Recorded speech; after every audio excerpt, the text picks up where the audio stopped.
en duplex avec Eric Seban. Bonjour Eric.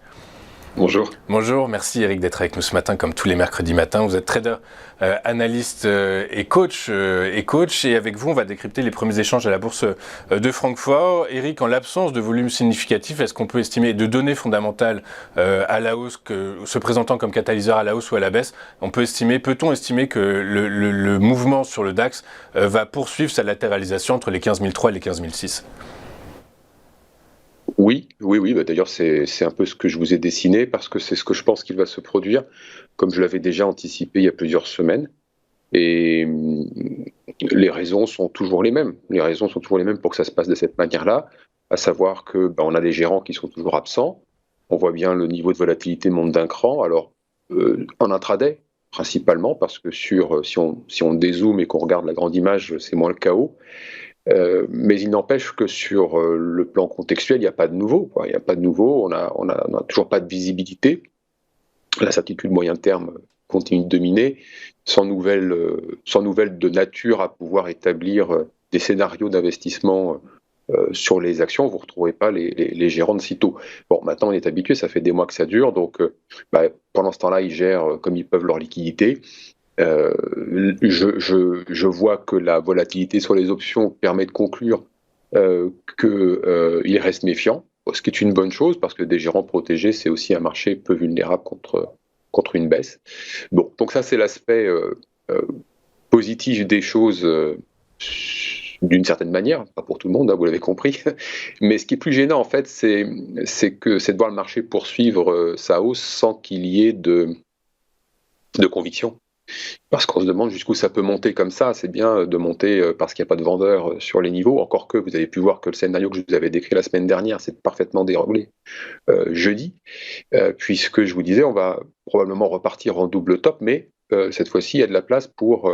en tout cas, il y a probablement pas assez de vendeurs pour pouvoir arrêter les prix. Là, on s'est arrêté jeudi 3 février, et on peut aller chercher le niveau suivant à 660, 690. C'est exactement ce qui s'est passé. Et justement, pour bien comprendre cette volatilité intraday à laquelle il faut faire face, eh bien on a fait 1% de hausse le matin.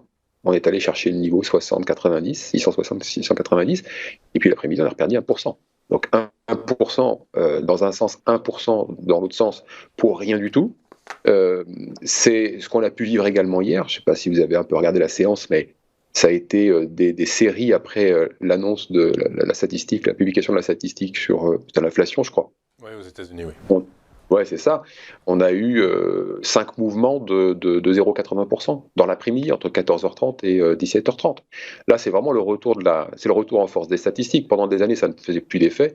Et là, on voit bien qu'à la faveur d'un manque de densité qui va se produire pratiquement à chaque fois. À chaque fois que vous allez avoir une statistique, vous allez avoir un manque de densité, les gens se retirent du carnet, anticipent en effet que ça va remuer, et donc c'est propice à faire bouger le marché comme on le veut. En moyenne, vous regardez bien ces deux mouvements, mais il y en a d'autres. Hein. Ceux-là sont les plus significatifs. Une dizaine de milliers de contrats, et vous faites bouger le marché comme vous voulez, de 1% dans un sens et 1% dans l'autre. En ce moment, c'est le vide absolu, quoi. On passe dans le vide, et avant toute publication, c'est le terrain de la spéculation, le terrain rêvé pour pouvoir prendre à contre-pied certains investisseurs. Bon, en tout cas, on voit bien que ce que je vous dis depuis plusieurs mois, c'est-à-dire que la spéculation occupe le terrain, est bien maintenant démontré, on peut le constater sans aucun problème, et il faut se montrer prudent. Alors maintenant, sur le plan de chartiste, qu'est-ce qu'on peut attendre ? En effet, oui, on latéralise un cran plus haut que la zone sur laquelle on a latéralisé en janvier, mi-janvier jusqu'à fin février, 15 séances, 12 séances, je crois, de latéralisation. On est sorti par le haut, on l'avait évoqué ensemble, et puis et ça fait une dizaine de séances, un cran plus haut. Donc, pas de relais haussier, c'est ce qu'on avait anticipé aussi, mais toutes les raisons sont là pour comprendre pourquoi ça ne montera pas davantage autrement que sur la contrainte et non pas sur la conviction. Et encore une fois, la question se pose de savoir jusqu'à quand ça va, et jusqu'où à la limite, c'est pas très important, mais jusqu'à quand ça va continuer de monter de la sorte, sans le relais des gérants, sans le retour de la visibilité. En même temps, on peut se demander aussi qu'est-ce qui va faire revenir la visibilité ? C'est aussi une question. Il y a tout pour que ça dure, en fait. Il y a tout pour que ça dure, et c'est pas génial parce que en intraday, ça remue beaucoup.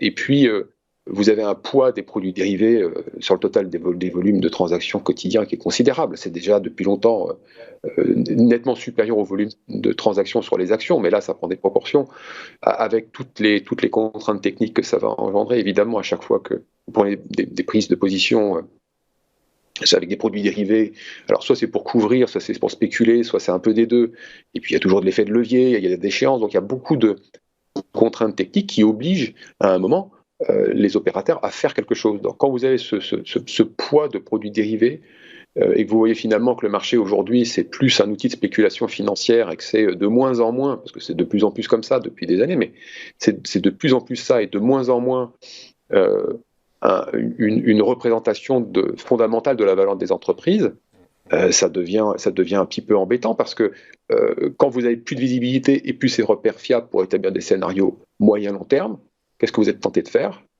D'établir des scénarios court terme. Donc on entretient le mal et puis il faut surtout éviter de céder à la tentation justement de mettre en place des scénarios court terme parce que la négociation court terme, ça n'a rien à voir avec la négociation long terme.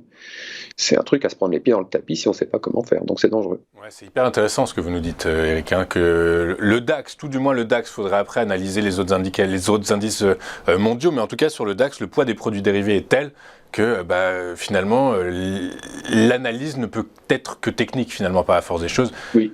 Oui, c'est ça. Ok. Oui, c'est ça. Mais c'est comme ça sur tous les indices. Hein. Tous. Sur le CAC aussi, vous diriez alors on fait une petite digression. Oui, bien sûr. Ouais, ok, bien sûr, absolument. Et sur les indices américains, vous retrouvez les mêmes mouvements, pas forcément corrélés et même rythmés de la même façon, mais avec des niveaux de volatilité intraday. Parce que je pratique le DAX, régulièrement, enfin tous les jours même, mais j'ai aussi longtemps pratiqué le CAC. Ouais.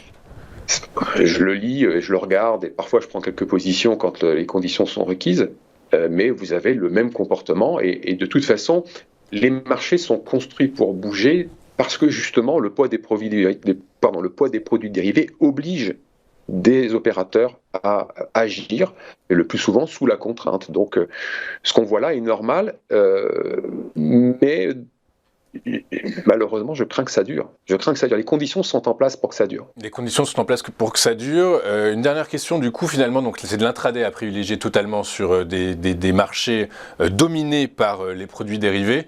Qu'est-ce que vous pouvez nous dire sur l'intraday aujourd'hui sur la séance? Il y a les ventes de détail aux États-Unis qui seront publiées à 14h30. Est-ce que ça va bouger en amont et en aval de cette publication, du coup? Alors, oui, c'est ce que je vous disais, les statistiques, pendant plusieurs années, ça ne produisait plus rien du tout, même les annonces des banques centrales, ça ne bougeait plus, que ce soit sur les devis, sur les indices, ça ne bougeait plus, puis là, maintenant, ça bat à plein, quoi. C'est-à-dire qu'en fait, il ne reste plus que ça. Il reste plus que ça pour essayer de faire bouger le marché, d'essayer de gratter des points. Je vous dis, 10 000 contrats pour faire bouger 1%, c'est monnaie courante aujourd'hui. Donc, et puis tout est propice. C'est-à-dire qu'en fait, maintenant, les statistiques, il faut vraiment être méfiant. C'est-à-dire qu'il ne faut pas avoir pris il faut sortir de l'habitude de ça ne va pas faire bouger les marchés. Ce sont des occasions pour faire bouger les marchés que saisissent certaines mains qui savent manipuler comme ça. J'emploie des mots, c'est peut-être des gros mots, mais enfin, c'est ce qui se passe. Donc attention, en effet, avant les statistiques, il faut rester à l'écart. Moi, évidemment, je n'ouvre aucune position un bon quart d'heure avant n'importe quelle statistique, et puis je reprends mes affaires quand ça s'est calmé, et généralement, c'est au bout d'une demi-heure. Mais hier après-midi, ça s'est pas calmé au bout d'une demi-heure. En règle générale, c'est une demi-heure. Vers 15h, quand vous avez ça à 14h30, vers 15h, vous pouvez reprendre vos affaires. Ça s'est calmé, vous le voyez. Mais là, on a des accès, des pics de volatilité après rien. Il ne se passe rien et ça repart. Non, c'est très coton. Il faut faire en intraday, franchement. Hein, l'intraday, c'est spécial. Donc, si on a pratique, quelle connaissance, il ne faut pas y aller. Surtout pas en ce moment. Ok, très clair. Écoutez, merci pour tous ces précieux conseils, votre précieuse vision des choses et analyse de cet indice allemand et de cette micro-analyse de l'indice phare parisien. Mais en tout cas, merci beaucoup, Eric.